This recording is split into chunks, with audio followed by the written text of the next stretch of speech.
Olá, no Papo com o Editor especial dessa semana, o broadcast político entrevista os deputados federais Alessandro Molon e Marcelo Freixo, ambos do Rio de Janeiro. Molon é do PSB, é líder da oposição, e Freixo do PSOL é líder da minoria na Câmara. Para nos acompanhar, a repórter Camila Turtelli, minha companheira de todas as jornadas aqui na Câmara. Muito bem-vinda, Camila. Muito bem-vindo, deputados. Muito bem-vindo, Molon. Muito bem-vindo, Freixo. Eu queria começar agradecendo por vocês aceitarem o nosso convite de fazer esse debate aqui da oposição. Sejam muito bem-vindos e vamos em frente, né? Deputado, eu primeiro queria falar sobre as dificuldades aí de se criar uma CPI da pandemia na Câmara. A gente teve uma CPI no Senado, né, instalada, e também tem a dificuldade para articular em torno de um pedido de impeachment contra o presidente Jair Bolsonaro. A gente tem mais de 100 pedidos de impeachment, nós não tem o deputado Bongás está tentando fazer um acordo aí entre a oposição. Isso mostra a desunião dos partidos da oposição na Câmara. Primeiro deputado Molon. Bom, em primeiro lugar, eu queria agradecer ao Estadão a oportunidade, cumprimentar o Gustavo, a Camila, cumprimentar o Freixo, dizer que é um prazer a gente estar juntos aqui. E nós estamos juntos não apenas aqui, nós estamos juntos na Câmara, no Congresso, em defesa do povo brasileiro. A nossa missão é uma missão difícil, que é proteger a vida, os empregos, os trabalhos, todas as condições de sobrevivência, em especial a saúde, proteger tudo isso dos brasileiros contra o presidente da República. Não é uma missão fácil, porque o presidente tem se esforçado seguidamente, reiteradamente, intensamente, para combater os esforços que o país vem fazendo para enfrentar a pandemia, para sabotar as iniciativas, estimulando aglomerações, desestimulando o uso de máscara, atrasando de forma gravíssima a compra de vacinas. Então, nossa missão é uma missão muito difícil, né? E nós vamos despender toda a nossa energia, tudo o que pudermos fazer para cumprir essa missão, para impedir a agenda negacionista de Bolsonaro prevalecer sobre a vida e os empregos dos brasileiros. Na Câmara, nós temos feito esse esforço, inclusive de coletar assinaturas para a CPI da Covid. Não há desunião entre os partidos de oposição, os partidos de oposição estão mais unidos do que nunca, e a Camila pode testemunhar isso.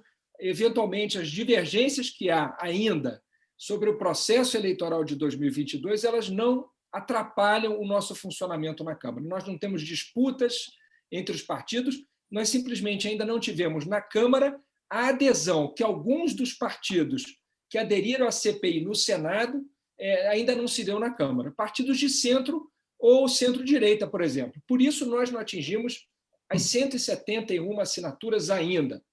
E o andamento do processo do impeachment, que é uma imposição, porque afastar Bolsonaro significa salvar a vida dos brasileiros. Gustavo, a situação é tão grave que a cada dia, nos últimos 5 dias, a média móvel está acima de 3 mil mortos.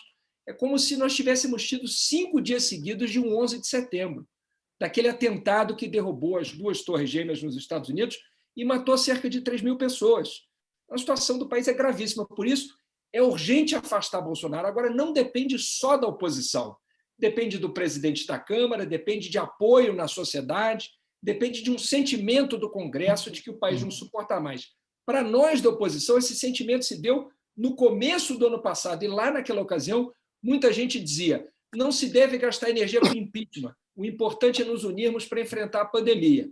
E nós tínhamos razão. Se Bolsonaro tivesse sido afastado naquela época, milhares e milhares de brasileiros teriam sido salvos. Infelizmente, nós não temos voto suficiente dentro do Congresso para fazer o impeachment andar por enquanto. Deputado Freixo. Olha, Gustavo, primeiro, muito obrigado pelo convite, você e a Camila, prazer estar aqui com vocês no Estadão. Um abraço, Molon, meu querido amigo aqui desse Rio de Janeiro em agonia. Eu tenho muito acordo com a avaliação do Molon. Eu acho que impeachment tem mais de 100 pedidos. Agora, o Congresso não pode assistir aos crimes sucessivos cometidos pelo presidente como se estivesse de uma varanda. Nós temos que agir. Então, entrar com pedido de impeachment é nossa obrigação. A cada crime cometido, e foram muitos, tem diversos pedidos de impeachment. Ontem, tinha mais deputados entrando com impeachment. Então, os crimes são crimes que levam a essa ação. O impeachment vai andar, vai ser julgado e ele vai ser cassado? Isso não depende é do nosso desejo. Não falta desejo, não falta união. Não é por falta de união. Se nós somarmos todos os partidos da minoria ou da oposição, dão aproximadamente 130 deputados. Para ter assinatura, tem que ter 171, é o número mínimo. Se você acompanhar as últimas votações do Congresso, a gente tem perdido votações importantes sempre na proporção de 3-1. Isso tem a ver com a relação do Centrão com o governo Bolsonaro, tem a ver com os cargos cedidos, tem a ver com toda, né, o toma lá da cá famoso que o Bolsonaro falou que não quer fazer e que está fazendo. Né? É isso. Então, agora, esse 3-1 ele não é vitalício. Né? Vamos dizer assim, nós temos uma enorme crise agora do orçamento. Nós sabemos o que aconteceu no orçamento. Para o Bolsonaro assinar esse orçamento, nós já estamos de olho e na expectativa. Vai cometer crime de responsabilidade, vai pedalar, e nós sabemos disso. Se ele não assinar, o Centrão vai quicar. Porque, então, sim, esse 3-1, ele é um castelo de areia, na verdade. Essa maioria que Bolsonaro formou não é uma maioria de bolsonaristas, não é uma maioria consolidada ideológica, não é. Né? É a velha política do Centrão, de onde o Bolsonaro vem, de onde é o habitat natural do Bolsonaro nos últimos 30 anos. É o Centrão. Ele nunca foi algo novo. O habitat natural dessa espécie é o Centrão. Né? A gente sabe disso. Então, o impeachment é uma necessidade. A CPI, gente, ela é uma obrigação da gente. A CPI é instrumento de minoria. CPI não é desejo de governo e vontade de maioria. CPI é instrumento de minoria. E tem objeto, tem prazo e tem assinatura. Tem que funcionar. Tem que funcionar. Está certa a decisão do Supremo em relação à questão constitucional disso, Molon. E se você olhar, para além da média móvel, a situação é dramática, gente. No nosso Rio de Janeiro, aqui, Molon, as pessoas estão sendo entubadas sem sedativo, as pessoas estão amarradas na cadeira. É uma situação medieval, gente. Uma tortura. É uma situação muito grave. É muito grave, é inimaginável o que a gente está vivendo. Então, se isso não gerar indignação e ação da gente, vai gerar o quê? Né? A CPI é um instrumento para responder essa obrigação que a gente tem. Então, claro, assim, é compatível, tem que fazer sim, tem crime, tem que ser investigado, e a CPI não é para atrapalhar o governo, isso não existe. A CPI é instrumento de minoria porque tem o que ser investigado. Não falta crime de saúde pública previsto na Constituição. Líderes, os partidos de esquerda, eles apoiaram, com exceção do PSOL, que teve sua candidata própria para a presidência da Câmara, a deputada Luísa Erundina. Os demais partidos apoiaram o opositor do atual presidente Arthur Lira, que era o deputado Baleia Rossi. Qual que foi o efeito disso? Qual está sendo o efeito disso para a atuação da esquerda, da oposição na Câmara agora? Bom, primeiro isso construiu uma outra relação da gente com os partidos de centro e centro-direita. Não é? Nós demonstramos grandeza, não é? Isso seria cobrado de nós se nós não tivéssemos tido esse gesto, se nós tivéssemos insistido numa candidatura do nosso campo, não é? Todos os partidos, isolando esses partidos de centro-direita, poderia-se dizer que a esquerda ou a oposição entregou o comando da Câmara para Bolsonaro. E nós não fizemos isso. Nós pensamos no Brasil, nós apoiamos um candidato que tem uma visão econômica, uma visão de Estado diferente da nossa, porque nós queríamos evitar que Bolsonaro tivesse na presidência da casa alguém que participasse de um partido que está na sua base. Esse foi um esforço que nós fizemos. E foi um esforço correto. Nós temos certeza disso, ainda que não tenha produzido o resultado que nós queríamos. Isso nos aproximou desses partidos, construiu pontes. Recentemente, nós divulgamos uma nota, por exemplo, em solidariedade aos ministros do Supremo após os ataques do presidente Bolsonaro ao ministro Barroso. Nós contamos com a assinatura do líder do Cidadania e do líder do MDB nesse manifesto que foi divulgado pelo Estadão. Então, essas pontes que foram construídas na campanha eleitoral para a presidência da Câmara, elas ainda estão dando frutos e ainda darão muito mais frutos até 2022. Isso desobstruiu alguns canais de diálogo e o nosso objetivo é tentar juntar todos, por mais difícil que nós saibamos que isso seja, juntar todos numa grande frente em 2022 para derrotar Bolsonaro e salvar o país desse atraso. Se isso não for possível no primeiro turno, nós queremos, com esse esforço, construir condições para que essa unidade no segundo turno seja inevitável, para que não haja nem sequer a necessidade de conversas, de reuniões entre os partidos, para que seja praticamente automático o apoio de quem não for para o segundo contra Bolsonaro, apoiar quem for. E isso começa por gestos. A política se faz com gestos. Nós fizemos um gesto ao deputado Baleia Rossi, estamos convictos de que fizemos bem de fazer isso e vamos continuar semeando unidade rumo a 2022 para salvar o Brasil de Bolsonaro. Posso emendar aqui direto? Sim, deve. Por favor. Não, eu tenho muito acordo. Eu acho que o objetivo, eu acho que a tentativa, o intuito era muito correto. O PSOL não acompanhou, isso foi uma discussão muito dura dentro do PSOL e eu também respeito. Dentro do próprio bloco formado teve quebra, teve racha, nós vimos isso. Acabou que a vitória do Arthur foi nesta proporção do qual a gente estava falando antes, ganhou com mais de 300 votos, e isso já configurava esta correlação que hoje se estabelece ali. Nós sabemos dos interesses que estão colocados ali, e a gente tem que ter diálogo também com o Arthur Lira, porque ele não é o presidente da Câmara do governo, ele é o presidente da Câmara, ele é o presidente de todos. Então, a gente tem que fazer esse debate com essa clareza também, com essa centralidade. Eu acho que hoje, quando a gente fala de alianças na Câmara, isso não é a mesma coisa de uma aliança eleitoral. Mas o Molon tem razão de uma coisa encontrar a outra pelo momento dramático que a gente vive. Eu sou um defensor, como o Molon também, muito árduo da democracia, como vocês, né? Como qualquer profissional da imprensa deveria naturalmente ser. Né? Sabemos que não é assim, mas deveríamos ser. A democracia está em risco no Brasil hoje. Olhem a declaração agora, recente, do Bolsonaro: só estou esperando um sinal do povo. Dependendo do povo que eu estou escutando, o sinal é para ele ir embora. Né? Não é para ele fazer golpe, não é para ele fazer outra coisa. Se ele ouvisse a maioria do povo, ele pedia demissão, ele ia embora e ia para casa, ia pescar, né? Ia fazer qualquer coisa que ele gosta de fazer, mas não continuar governando mal como ele governa. A questão toda é a seguinte: eu sou favorável à alternância de poder. Isso é da democracia. A democracia é um bem fundamental para a convivência da diferença. A democracia não é a vontade da maioria, como o Bolsonaro pensa, né, e os seus fanáticos seguidores pensam. A democracia é a possibilidade da diferença. Essa é a questão central. O Bolsonaro ele não representa uma alternância de poder. O Bolsonaro representa a ruptura da alternância de poder, porque ele é um governo, na sua essência, golpista, no sentido da ameaça às instituições, no sentido da ameaça ao Congresso, ao Supremo, né, no armamento da sociedade, nos discursos que são contra a Constituição. Ele é um serial killer constitucional, ele rasga a Constituição todos os dias. Então, assim, ele não é uma alternância, ele é uma ameaça à democracia. Então, nesse sentido, as alianças dentro do parlamento elas precisam ser feitas com eixo na defesa da democracia.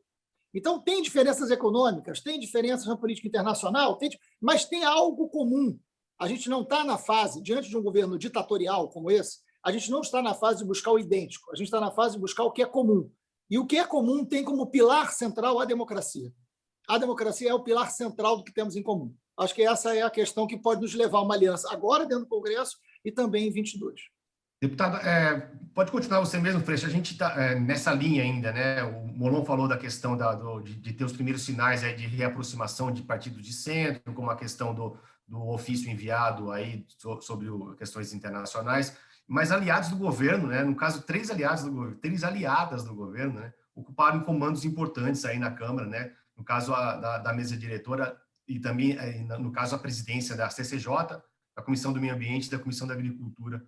Sobra espaço onde? Outras, né? Perdão, falhou. Sobra espaço? Onde que sobra espaço para a esquerda atuar na Câmara, né? Já que a gente tem deputados aí em posições chaves, né?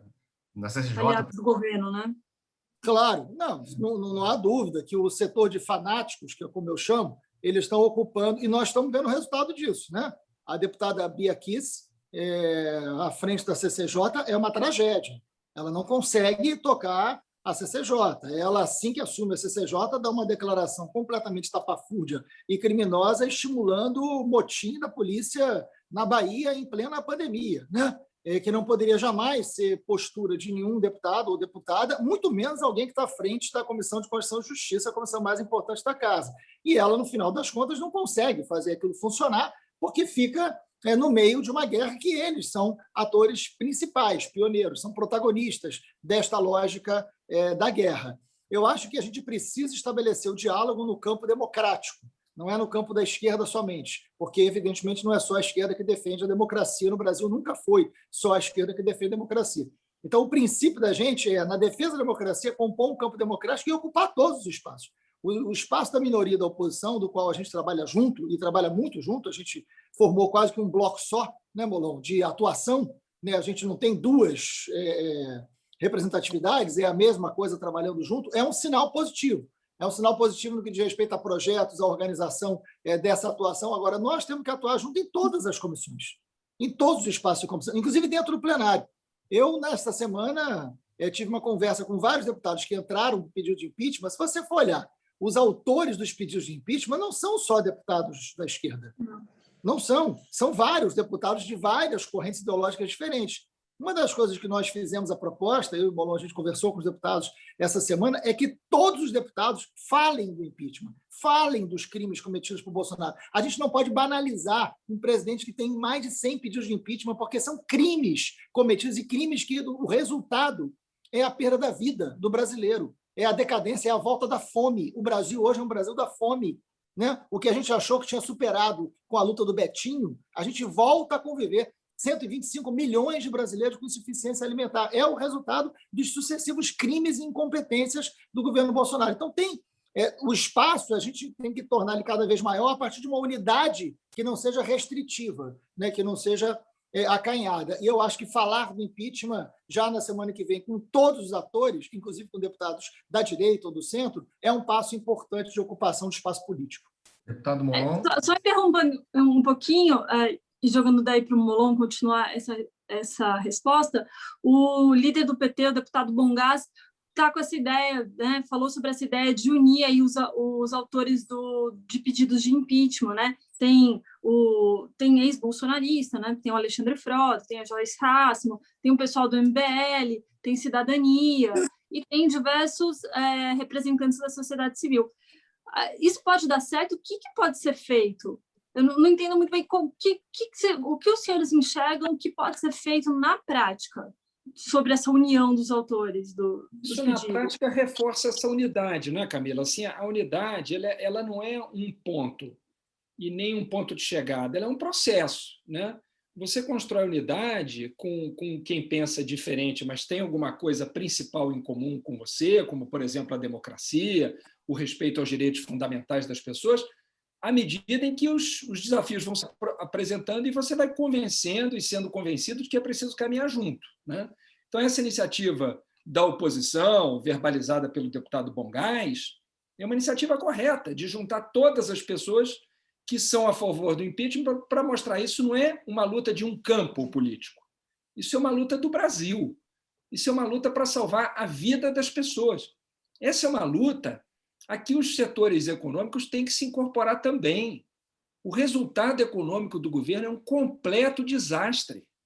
E não adianta atribuir isso à pandemia, porque a própria OCDE mostrou recentemente que dos países, né, da OCDE, e a análise feita pela OCDE, o Brasil que quer ingressar na OCDE é o que tem o menor crescimento. A pandemia se abateu sobre o mundo inteiro, mas o pior resultado é o brasileiro. O nosso desemprego batendo recordes, a inflação batendo recordes, a desvalorização do real enorme, a imagem do país no exterior um desastre. Então, essa é uma questão que deve preocupar o país inteiro. Isso não é uma coisa apenas da oposição ou de um campo político. O Brasil está sendo destruído dia a dia. O fato disso ser progressivo, às vezes, faz com que as pessoas não se deem conta. A tendência do ser humano, muitas vezes, é se acostumar ao absurdo. Mas nós estamos vivendo o absurdo. As pessoas estão morrendo aos milhares, as pessoas estão sem sedativo para serem entubadas, estão começando a despertar. Essa é uma cena de tortura. O Freixo, agora há pouco, fez menção a isso corretamente. É uma cena de tortura. E a situação econômica do país é um drama que prova que aquela ideia do presidente Bolsonaro de que ou você cuida da economia ou você cuida da vida é o maior erro que nós alertamos desde o começo. Para você preservar a economia, é fundamental proteger a vida. A economia depende da vida das pessoas, da saúde. E essa não é uma questão ideológica, porque você tem vários líderes mundiais de direita que são sérios e responsáveis e não desequilibrados e inconsequentes. E proteger a vida dos seus países. Então, aqui é preciso fazer despertar, inclusive os setores que, em tese, concordariam com o que ele parece pregar na economia, mas não faz, porque ele também não acredita no receituário liberal que o mercado acredita. Então, de que serve esse presidente? Serve para quem? Para quê? Está destruindo o Brasil. Até quando nós vamos suportar isso? Líder, claro. Não, é só um complemento, assim. Vamos deixar claro assim, que governo ruim você derrota no voto. É isso. O governo é ruim, faz o impeachment. Não, não é isso que a gente está defendendo. Governo ruim você derrota no voto. Agora, o governo que comete crime, esse você não derrota no voto, esse você promove impeachment. E é isso que a gente está falando aqui. Em série, né, Marcelo? Em série. Serial killer. Em série. Então, assim, o que a gente está colocando aqui, governo ruim se derrota no voto é o princípio da democracia. Ok, mas não se trata de um governo ruim. Se trata de um governo criminoso. Eu acho, inclusive, eu tenho defendido isso e outras pessoas falaram isso antes de mim, a gente não devia nem chamar de pandemia, viu, Gustavo? Devia chamar de morticínio. Pandemia é o que teve na Austrália. Pandemia você teve em vários lugares da Europa. Aqui, quem está matando não é o vírus, desculpa. Quem está matando aqui é o presidente. Porque é um presidente que não usa máscara, é um presidente que não distribuiu máscara, é um presidente que queria o primeiro auxílio, que fosse de R$200, nós colocamos para R$600. É bom lembrar isso sempre. Fomos nós, no Congresso, que colocamos para 600, dependesse dele, era 200. Né? Em nenhum momento falou de isolamento, criou briga com o prefeito, com o governador. Então, quem está matando não é o vírus. Por isso, os números daqui surpreendem o mundo. Olha o que a França fez agora. Olha o discurso no parlamento da França. O Brasil virou uma vergonha, uma piada internacional. Olhem o parlamento da França. Então, e mais uma coisa. O Molon está falando desse erro do Bolsonaro. É um erro e é uma estratégia criminosa. Quando ele diz a crise econômica é uma coisa, a crise sanitária é outra, ele tem cálculo eleitoral na cabeça. Então, esses 500 mil mortos, né, tem um grande responsável. É a estratégia do governo para se reeleger a qualquer custo em cima de corpos. É disso que a gente está falando, porque o que ele fala? O que ele pensa? Né? Ele pensa.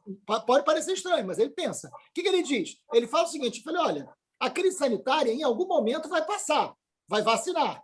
E eu vou aqui no meu negacionismo coesionar os fanáticos. Mas a crise econômica, a fome, o desemprego, isso eu vou botar como culpa dos governadores. É um irresponsável.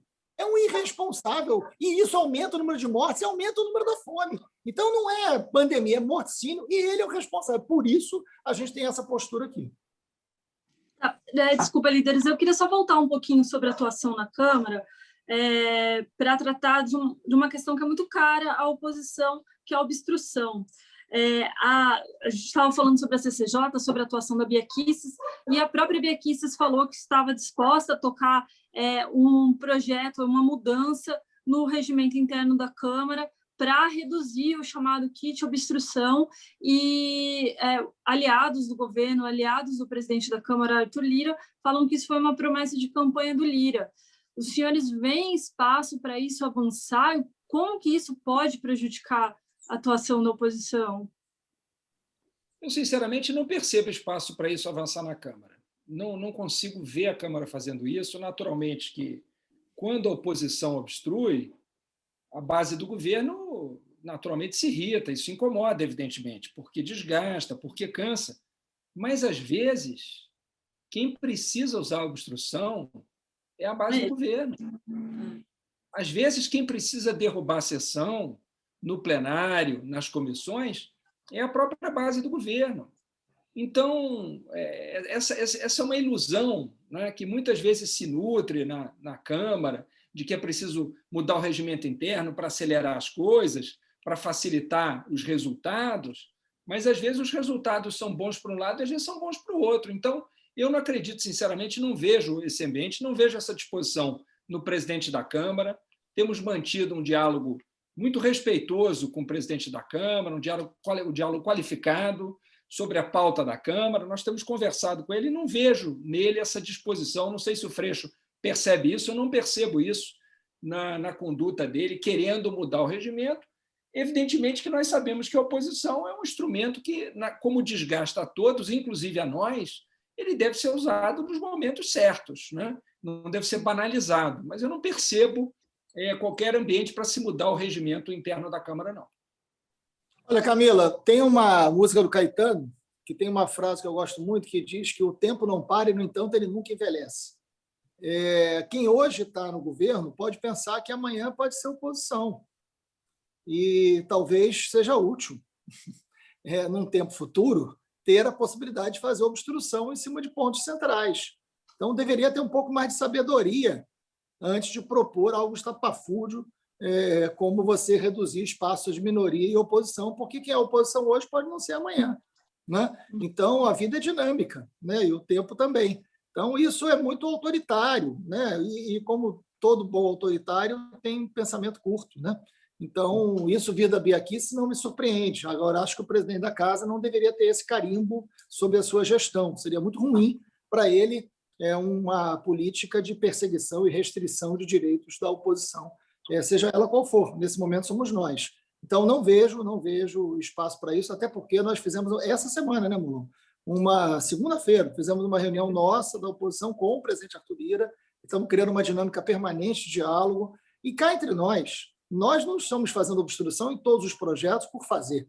A gente faz obstrução quando o tema requer essa necessidade desse posicionamento da gente. Inúmeros projetos são aprovados por consenso. O projeto, quando é debatido no Colégio de Líderes, quando tem consenso, e vários projetos. Essa semana nós aprovamos vários projetos por consenso. E na terça-feira, Freixo, sem nenhuma obstrução a qualquer projeto, foram todos aprovados rapidamente. Na sessão terminou até cedo. Todos aprovados, exatamente. Então... Só mais uma para terminar o bloco Câmara e depois o Gustavo poder entrar mais um pouquinho em 2022. E ambiente, espaço para avançar a pauta de costume. Como que os senhores estão vendo isso? Eu, sinceramente, não percebo. Aliás, você mencionou as comissões. A oposição conquistou comissões importantes. Agora, lamentavelmente, o nosso tamanho, em termos de quantidade de parlamentares na Câmara, não nos dá direito à quantidade de comissões que nós gostaríamos, né? Mas nós ficamos com a presidência da Comissão de Ciência e Tecnologia, o que é fundamental, porque um dos alvos prioritários do presidente da República são as universidades e as instituições de pesquisa, não é? Os professores, a ciência. Outra comissão que nós pegamos a presidência foi a Comissão de Cultura, os artistas também têm sido muito atacados, não é? Todo mundo que tem a liberdade de criar ou de falar, vocês também, os jornalistas, a imprensa, tem sido muito atacada pelo...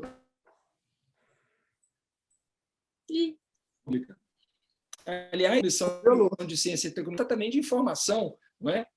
De comunicação, e a Comissão de Direitos Humanos, além da CETASP, da Comissão de Trabalho e Serviço Público. Então, nós procuramos defender os direitos fundamentais de todos, os trabalhadores, a cultura, a ciência. Estamos um pouco como naquele desenho animado em que o personagem tenta evitar a ruptura de uma represa e começa a esticar o braço, a perna, o outro braço, para evitar que a água vaze. O nosso trabalho tem sido um trabalho muito cansativo nesses anos, que é de impedir os retrocessos, né? Então, é um trabalho que não tem sido fácil, porque é como você segurar um caminhão com um freio de mão solto ladeira abaixo. Você tem que fazer força o tempo inteiro, mas nós estamos segurando, porque até agora no Congresso, reparem, não houve nenhuma mudança legislativa importante nas pautas prioritárias do presidente. Armas. Nós estamos derrotando o presidente do Supremo Tribunal Federal, tem ação do PSB e de outros partidos. Estamos derrotando os decretos dele lá. Ele não conseguiu mudar a legislação de armas no Congresso e está perdendo no Judiciário. Desmatamento. Não conseguiu aprovar nenhum projeto que faça o que ele quer no Congresso, que é facilitar o desmatamento. Então, dentro do possível, apesar do nosso pequeno número, nós somos aguerridos e estamos conseguindo enfrentar. Eu tenho acordo, eu não vejo o Arthur pautando, não é uma pauta do Arthur Lira a pauta de costumes. Isso ele já disse, já verbalizou para a gente inúmeras vezes.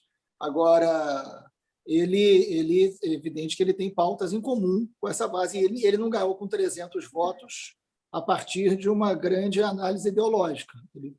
Acordos são feitos, pautas fazem parte desse acordo, mas a pauta de costume, ele sempre disse que não é prioridade, espero que não seja, porque isso diz respeito a um segmento muito fanático, muito sectário do governo Bolsonaro e não o conjunto da casa. Legal. Deputados, a prosa está muito boa, mas eu preciso fazer uma última pergunta, é justamente sobre 2022. Né? O deputado Molon até citou 2022, a necessidade de uma frente, né? Que não seja no primeiro, se não for no primeiro turno, no segundo turno.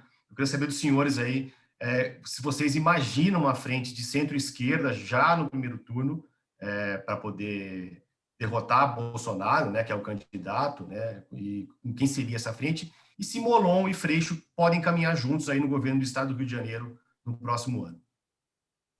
Bom, primeiro, eu vou começar, tá, Freixo? Vai lá, vai lá. Eu começo pelo cenário nacional. Nós não apenas imaginamos, como nós sonhamos com essa frente e como nós temos trabalhado concretamente por essa frente, né? Esse desenho mesmo da liderança de oposição e da minoria passou um pouco por essa construção nossa e de outros partidos, né? Me parece que está todo mundo percebendo, Gustavo, a gravidade do momento e o tamanho da nossa responsabilidade, né? A gente tem que estar à altura da história. Eu e Freixo somos professores de história, formados na mesma universidade, na Universidade Federal Fluminense, que nos enche de orgulho. Nós temos que estar à altura da história. A história, em determinados momentos, ela exige certas coisas da gente. E eu acho que a história está pedindo de todos nós grandeza, generosidade, capacidade de fazer concessões para conseguir um fim maior, que é salvar o Brasil, que é proteger o Brasil. É uma missão. E é preciso ter essa consciência de que isso é uma missão de vida. E, nesse momento, mais do que nos últimos 35 anos. Desde a redemocratização, o Brasil não passava por um momento tão difícil como esse. Então, nós temos que ter consciência disso. Por isso, a gente tem trabalhado. É cedo e acho que não ajuda falar em torno de quem, nesse momento, né? Acho que o desafio da gente é sentar e conversar muito e cansar de conversar para tentar construir um desenho que atenda minimamente a todos e que seja vitorioso para salvar o Brasil, né? E isso não pode partir de um nome ou de alguns nomes. Isso tem que partir desse desejo e da constatação dessa necessidade. Quer dizer, a gente tem que ir do fim para o começo, né? E no Rio de Janeiro, da mesma forma, né? Eu tenho conversado com o Freixo sobre isso. Da mesma forma, nós também temos que ter responsabilidade e colocar o Rio de Janeiro acima dos nossos partidos, dos nossos projetos, até do que cada um tinha desenhado para si, né? E isso pode passar, sim, por uma chapa conjunta, por que não, né? Por que não podemos estar juntos? Podemos, sim, estar juntos. Eu acho que devemos estar juntos. Precisamos construir um desenho que reproduza no Rio essa unidade. Aliás, eu acho que até no Rio talvez a gente tenha condição de construir uma unidade maior ainda. Uma unidade que talvez não exista em nível nacional, mas que talvez possa existir no Rio de Janeiro, né? E isso passa por essa chapa, incluir partidos além dessa frente nacional, e entender que quem tiver nessa unidade no Rio de Janeiro vai receber todos os candidatos a presidente dos partidos que estiverem envolvidos na chapa estadual. Então, se tiver 8, 10 partidos envolvidos na chapa estadual, os candidatos a presidente desses partidos, vindo ao Rio de Janeiro, serão recebidos pela chapa, pelo candidato a governador, seja quem for, pelo candidato ao Senado, seja quem for, pelo candidato a vice, seja quem for. Então, acho que isso é uma maturidade que a gente está construindo no Rio, para colocar também o Rio acima, e quem sabe o Rio não contagia positivamente o Brasil. Quem sabe a gente não abre um caminho para uma unidade maior, né? Ou pelo menos prepara já no Rio, no primeiro turno, aquilo que deve acontecer no segundo turno no país. Assim, acho que é uma contribuição que a gente pode dar, e eu estou esperançoso de que a gente consiga dar esse passo para ajudar o Rio e ajudar o Brasil. Não, estou de acordo. Eu acho que a gente precisa ter muita responsabilidade. Nós não temos o direito de cometer o erro que cometemos em 2018, né?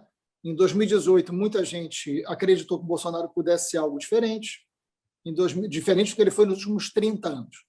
Muita gente acreditou que ele seria manipulado para outros interesses, né? E desconsiderar o seu viés autoritário e a corrente fanática que o seguia. Muita gente não acreditou na sua vitória, mesmo no segundo turno. Esses erros primários não podemos cometer. Até porque este efeito não é só no Brasil, está no mundo inteiro, né? Existe um extremismo perigoso, violento, antidemocrático, que tem consequências gravíssimas para a vida da gente e que tem chance de reeleição. Então, todo esforço, com antecedência, com responsabilidade, com diálogo. O Brasil precisa de diálogo e de responsabilidade para preservar a democracia. A Constituição de 88 valeu muito para a gente. E eu tenho dito que a eleição de 22, para mim, é um plebiscito sobre a Constituição de 88, se ela vai continuar valendo ou não. A vitória de Bolsonaro é o fim da Constituição de 88. Então, esta eleição de 22 é um plebiscito da Constituição. A gente tem que se comportar diante desta responsabilidade, desta grandeza, né? As nossas diferenças são mínimas perto da nossa responsabilidade. Eu acho que isso é o fio condutor do que a gente tem que fazer, e é o que a gente está fazendo. O Molon tem razão. É uma construção, né? No campo da esquerda e no campo mais amplo, no campo que compõe a democracia brasileira, né? Claro que você pode ter mais de uma candidatura à presidência, e aí, para falar do Rio, eu acho, viu, gente, que o Rio tem uma singularidade. Falar isso aqui no Estadão é muito importante. O Rio tem uma singularidade. Do Garotinho para cá, todos os ex-governadores foram presos. Todos os governadores eleitos, né, foram presos. Isso diz muito sobre o Rio de Janeiro. Isso diz muito sobre essa relação entre crime, polícia e política. Crime, polícia e política não se separam no Rio, que é de onde vem Bolsonaro. A próxima eleição do Rio é saber se a civilização vai derrotar a barbárie. É saber se a civilização vai derrotar o crime. Não será uma disputa da direita contra a esquerda. A próxima eleição do Rio é a democracia contra o crime. E diante desta constatação, desta singularidade, eu acho que o Rio terá uma plataforma muito mais ampla e muito mais responsável do que no Brasil. Eu acho que a eleição do Rio e as alianças que nós vamos ter que fazer no Rio, eu e o Molon vem conversando muito sobre isso, e a gente está muito junto, quero aqui reafirmar isso, não pode ficar refém das alianças nacionais. Não é dependendo do que aconteça no Brasil, a gente faz alguma coisa no Rio. Não. Não. O Rio não pode esperar. O Rio não aguenta mais 4 anos desta quadrilha à frente do Rio de Janeiro. Não dá. Então, é crime que governa o Rio de Janeiro hoje. E já tem tempo. Né? Então, a gente precisa fazer uma aliança no Rio, porque derrotar os fanáticos, derrotar o extremismo no seu berço, que é o Rio de Janeiro, pode ser a maior contribuição que a gente tem a dar ao Brasil inteiro nesse momento. Então, aqui vai ser um lugar que a gente vai ter essa responsabilidade, e isso está caminhando. Legal. Deputado Molon, deputado Freixo, muito obrigado pela participação aqui no Papo com o Editor. Muito obrigado, Camila, minha companheira, de todas as jornadas. Muito obrigado ao Cláudio, que está fazendo a nossa edição final, vai publicar esse material todo nos assinantes do Broadcast Político. E até a próxima semana com mais um Papo com o Editor aqui no Broadcast Político.